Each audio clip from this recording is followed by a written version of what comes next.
శ్రీ గురుభ్యో నమః. శ్రీమతే రామాన్య నమః. శ్రీవాసు ప్రేక్షకులకి నమస్కారం. ఇవాళ వాస్తు విషయాల్లో సాధారణంగా మనకి రోడ్డు ఏ వైపు ఉన్నా కానీ నిర్మాణం చేసుకునేటప్పుడు ఇటువంటి తప్పులు అంటే ఇప్పుడు ఏదైతే మనం చెప్తున్నామో దక్షిణం రోడ్డు ఉన్న గృహం నిర్మాణం చేసుకున్నారు.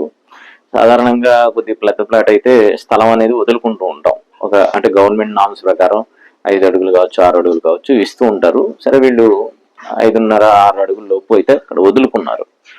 గ్రౌండ్ లో వదులుకున్నారు, కింద షట్టర్స్ అన్ని నిర్మాణం చేసుకున్నారు.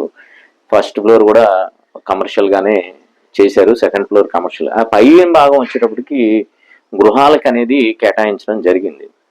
అయితే పైకి వెళ్ళేటప్పటికి ఏదైతే దక్షిణంలో వీళ్ళు 5 అడుగులు ఏదైతే స్లాబ్ అనేది పొజిషన్ చేసుకున్నారో దాన్ని గృహంలోకి కలుపుకోవడం జరిగింది. తద్వారా దాని ప్రకారంగా రూమ్స్ అనేది ఎలివేషన్ ఆ ప్రకారంగా తీసేసుకున్నారు. అంటే బీమ్స్ కానీ అన్ని కానీ ఆ విధంగా అనేది మనం ఇంతకుముందు చాలా వీడియోలో చెప్పడం జరిగింది. ఎప్పుడైనా కానీ మనకి ఎంత స్థలం బాల్కనీ కానీ లేకపోతే స్లాబ్ ఎక్స్టెన్షన్ చేసుకున్న పిల్లర్ దాటిన తర్వాత, ఎందుకంటే పిల్లర్ నియమాలతో కట్టుకున్నప్పుడు పిల్లర్ నియమాలని పాటించాలి. అంతేగాని మనం ఫస్ట్ ఫ్లోర్ వెళ్ళినప్పుడు, సెకండ్ ఫ్లోర్ వెళ్ళినప్పుడు మనకు స్థలం ఉంది కదా మనదే కాబట్టి అనే ఉద్దేశంతో ఆ పిల్లర్ నియమాన్ని దాటి మాత్రం గృహ నిర్మాణం అనేది చేయటం అనేది మంచి పద్ధతి కాదు.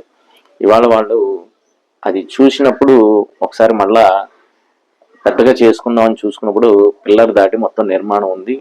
ఏ విధమైన కొన్ని ఇబ్బందులు అనేవి ఉంటాయి సహజంగానే.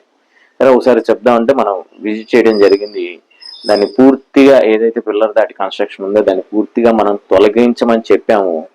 తొలగించుకొని ఆ గోడ పిల్లర్ టు పిల్లర్ అనేది నిర్మాణం చేసుకున్నారు. మీరు ఆ వీడియో కూడా చూస్తూ ఉండొచ్చు మనం చెప్పేటప్పుడు. కాబట్టి సాధ్యమైనంత వరకు నేను చెప్పింది దక్షిణ భాగంలో ఆ తీవ్రత అనేది, ఇబ్బందుల యొక్క తీవ్రత అనేది మనం తీసుకునే భాగం ఎటువైపు అయినా ఉంటుంది. దక్షిణం కాబట్టి తీసుకున్నారు ఇబ్బంది పడ్డారు, లేకపోతే పడమర కాబట్టి ఇబ్బంది పడ్డారు అనేది. తూర్పు తీసుకున్నా ఉత్తరం తీసుకున్నా కూడా అదే ఇబ్బందులు ఉంటాయి. కాబట్టి అసలు పిల్లర్ మనం ఏదైతే నిర్మాణం తీసుకుంటున్నామో ఇంటికి దాన్ని దాటి మాత్రం ఏ ఫ్లోర్ లో అయినా కానీ దాన్ని దాటి నిర్మాణం చేయడం అనేది మంచి పద్ధతి కాదు. జై శ్రీమన్నారాయణ. వాస్తు సంబంధించి మరిన్ని విశేషాలు తెలుసుకోవడానికి, మీ ఇంటి ప్లానింగ్ మరియు వాస్తు సమస్యలు తెలుసుకోవడానికి మా ఛానల్ సబ్స్క్రైబ్ చేయండి, లైక్ చేయండి, అలాగే షేర్ చేయండి.